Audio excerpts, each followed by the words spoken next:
aquela sensação de ouvir uma música e sentir que ela foi escrita sobre a nossa vida? Pois é, hoje vamos mergulhar numa canção assim, desconstruindo a arquitetura emocional dela, que fala de amor, de perda e daquela dolorosa erosão da memória. E a canção já começa com o verso que nos atinge em cheio. Minha voz é só um sussurro na poeira. É exatamente aqui que a nossa viagem começa, já com esse tom de melancolia de algo que está a desaparecer. Então, para começar, vamos olhar para uma tensão que muita gente conhece. O abismo gigantesco entre um amor que se jurava ser eterno e a realidade desoladora da sua ausência. A gente sente o peso dessa dor logo de cara, não é? Os primeiros versos pintam um quadro que não é só para os olhos, é para a alma, com cicatrizes que quase podemos tocar e um céu que parece chorar junto com quem narra. E é aqui que está o coração da dor, né? Aquela promessa brilhante de um amor verdadeiro que agora virou apenas uma sombra, uma memória vazia. É esse o contraste brutal entre o que era e o que é, que torna a perda tão palpável. E essa sensação de perda espalha-se por todo um cenário desolador. Pensem só, um mundo frio, estéril, onde os destroços de promessas e de sonhos partidos são literalmente tudo o que sobrou.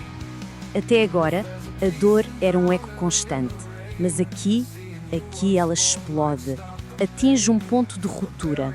A canção mergulha-nos de cabeça num clímax emocional, usando uma metáfora poderosíssima e sufocante, a do afogamento.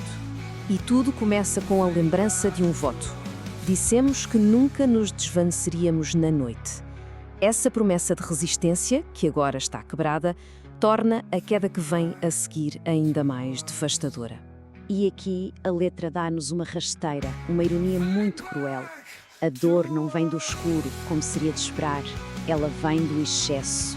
É uma luz tão, mas tão intensa que cega, que sufoca, um peso que esmaga. Essa sensação de asfixia só aumenta. É como respirar a fumaça de um fogo que já se apagou. A própria memória da paixão, aquilo que um dia deu vida, agora tirou ar. E de repente, uma virada, bem surpreendente. A luta parece que acaba. E ao se entregar totalmente à dor, ao mergulhar por completo na chuva da tristeza, surge um paradoxo, uma paz estranha. Talvez seja a libertação de não precisar mais lutar. Ok, nós vimos a dor do nós a desfazer-se. Mas agora a canção vai para um lugar ainda mais fundo, mais solitário, a desintegração do eu. O que acontece quando a pessoa que éramos numa relação começa a desaparecer. Essa imagem, um fantasma que dói, é de uma força incrível, não é? Porque não é só sobre sumir, é sobre continuar aqui, mas como um eco, uma presença assombrada, que ainda está ligada ao mundo pela dor da perda. O que vemos é uma progressão muito clara e trágica do ser para o nada. Começa com uma voz que se torna um sussurro, depois transforma-se num fantasma atormentado pela dor e no fim culmina em cinzas que o vento espalha, impossíveis de juntar de novo. E é justamente aí, nesse ponto de quase desaparecimento total, que surge o apelo mais cru de todos. Um apelo cada vez mais desesperado, mais frágil, para não ser completamente esquecido. E esta repetição, mais de 5 vezes, claro que não é por acaso. Funciona quase como um mantra contra o esquecimento. Sabe? Um eco assombroso que luta contra o silêncio de uma identidade que está a desaparecer. E essa luta toda deságua numa pergunta que, parte o coração. A expectativa baixa drasticamente. Já não se pede para lembrar do nós, mas só, talvez, um único nome. É a última tentativa de deixar uma marca no mundo. E depois disto tudo fica a pergunta: como é que uma história assim pode terminar? A canção não nos dá uma resposta fácil, pelo contrário, leva-nos a uma conclusão ambígua que nos assombra. No fim das contas, o que sobra não é uma história certinha, com começo, meio e fim. É uma coleção de cacos, a anatomia fragmentada desta memória. Cicatrizes, sombras, fumo, chuva, cinzas, poeira. Cada imagem é um pedaço de uma experiência que definiu e destruiu um amor.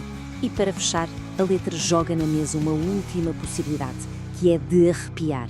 E se já não sobrou ninguém para se lembrar? A ideia de que não só o nós, mas também o eu e o tu foram completamente apagados por esta experiência. E assim, a canção não fecha a porta. Deixa-nos com este apelo final, que é quase uma ordem impossível. Desvanece de volta para nós. E a questão que fica a pairar no ar, a ecoar, é: será que a memória é um refúgio ao qual podemos voltar, ou é apenas o fantasma de um lugar que já não existe?